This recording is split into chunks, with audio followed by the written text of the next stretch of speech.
Let's talk about the most nightmare real estate story I've had. Yeah, this one's hers. No, this isn't even mine. Well, no, it's not yours. Yeah. An investor client of mine. Yeah. Bought a house and asked me to write the contract. Yeah, all you did was write the contract. So I wrote this contract and I had nothing to do with it. There's no representation on page 9. There's none. No. You didn't get paid anything. So you didn't get paid a dime. All you did was fill out the contract, and it was electronic. So DocuSign tracks your IP address and who signs it. There's a whole reason for this. So what happens is this investor closes on this property, and this house is a whole nother episode. I mean, he was trying to build a moat around it. I mean, you can't even walk through the house. Yeah, it's total insanity. disaster. You saw the video, Yeah, right? Okay. yeah. So what happens is we do a lease back on this one, okay? And we hold back half of the funds, so $63,500, something like that. Yeah. And I say we, I'm not involved in this transaction. I just know this transaction because I wrote the lease back. Now, a lease back in realtor world is if someone's buying your home and you want to stay in it and have time to sell, right? Yep. So you're holding back funds, and if they stay past the time allotted, you start deducting a certain amount per day from those funds that you're holding. Which is in the contract, in the lease back. You know, maybe it's $50 a day, maybe it's $150. You get to decide. Mr. Ken Hardesty decided not to move out. And so he starts calling this investor and telling him that his refrigerator is broken or something and he needs to come fix it. And he goes, well, he's like, you're my landlord now. That's what he thought it was. He thought that now he had a landlord who would fix everything. That was one thing. And so it turns into this thing where now he doesn't want to move out, and he claims that it's all fraud, and he never signed any closing documents. And keep in mind, this has already been closed to a title company, which means the deed's already been transferred. He already signed the HUDs, everything. And everything's already been done. So this guy now claims that this Casey Smith, who wrote this contract, forged this signature because it doesn't look like his signature. I didn't sign it. That doesn't look anything like my signature. So I start getting these text messages and these phone calls from a Ken Hardesty that says I'm going to prison because I forged the signatures and that I'm a shyster and that all this stuff is happening. And I am like, Mr. Investor, what's going on here? And so anyway, he decides to look up my broker. Enter Jer'Leigh. Enter me. And I'm on vacation. I'm down on the river, you know, having some cocktails on a girl trip. With no reception. And I get this voicemail from somebody going, I need you to call me back immediately. Immediately. Your agent stole from me and she is going to jail. And if you do not call me back, you are going to jail. Immediately. Do not make me We should do a dramatic police. Reading of the texts. I saved all the voicemails. When I say all, there's a plethora. So I get a call from my broker. Casey, what is going on?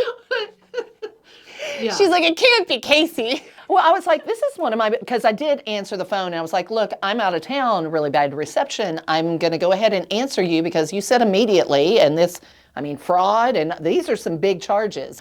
So I responded and I talked to him, and he was like, yeah, this Casey Smith. And I was like, she's one of my best agents. I don't understand. Are you sure?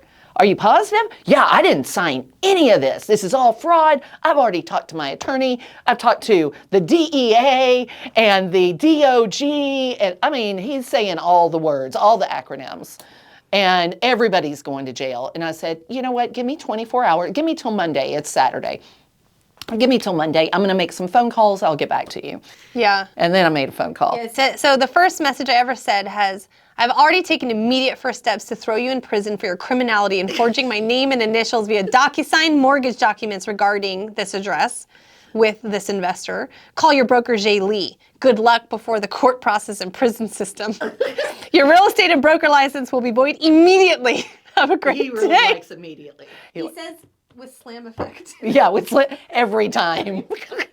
That's what his last voicemail This was July 3rd of last year. Yeah. And so, yeah, he reached out to everybody. We're still dealing with it. We had to evict him. The first judge did not understand real estate contracts and basically said, well, he didn't get all the funds, so it's not a valid sale. which is absolutely not true. Had to go to court again. They got the eviction. They made him sign a document that says that he cannot appeal this and can't do it again. And now this investor has to get the keys and still get him out, right? So he ends up getting the keys, and now he's still upset. And now he doesn't have the $63,000 because he burned through it. Because he stayed in the property. He stayed in the property. So Nick, the investor, says, the investor says, I'll give you $2,000, towards your balance if you give me the keys. Yeah, he ended up owing money. He ended up owing money. Not making money. He ended up owing what, like $13,000. $13,000 because he stayed. So he just deducted it. Well, that upset him more. And so then the calls have started again. And I finally told this investor, and I'm like, please make it stop. Please make it stop. So now he's going to sue us because he still thinks that's his angle, that we're forging the documents, even though there's IP address verifications on all of it. So that is... He started calling me again. Like I said, I saved probably 15 messages from him, all of which that I was going to jail with Casey, and I hope I enjoyed my cellmate. And I was like, well, we would have a pretty good time. We'd have a great time as cellmates. We would make a lot of friends. So I don't know how I managed to get him to stop harassing me, but I did, because he actually only called me once and texted me once, and he's been going after you and this investor. Yeah. But I told him to stop harassing me, and I said, your attorney hasn't reached out to me, so I don't feel the need for an attorney. Plus, it's evident by your harassment you have nothing to stand on. Still waiting for the Dallas DA to call me. I said, this is my last warning to never contact me again unless it's a real attorney. Otherwise, I'll pursue malicious lawsuit and harassment. There you go. And he never messaged me again, but he's still coming after me through you guys. Yes. Yeah, last Friday, I think, was the last voicemail. So be prepared if you're going to get into investing and deal with these crazy people. Document. Yeah. And don't try to, because there are investors out there that do some shady shit. There are. But this one was not. This one was not. But I'm just saying, look, just know that there are some people out there, if you are doing shady stuff, there are some people that are crazier than you. So yeah, he made all his money suing people left and right, so that's his gig. Yeah. Anyway, if you need canned goods, canned goods. His house is full of them.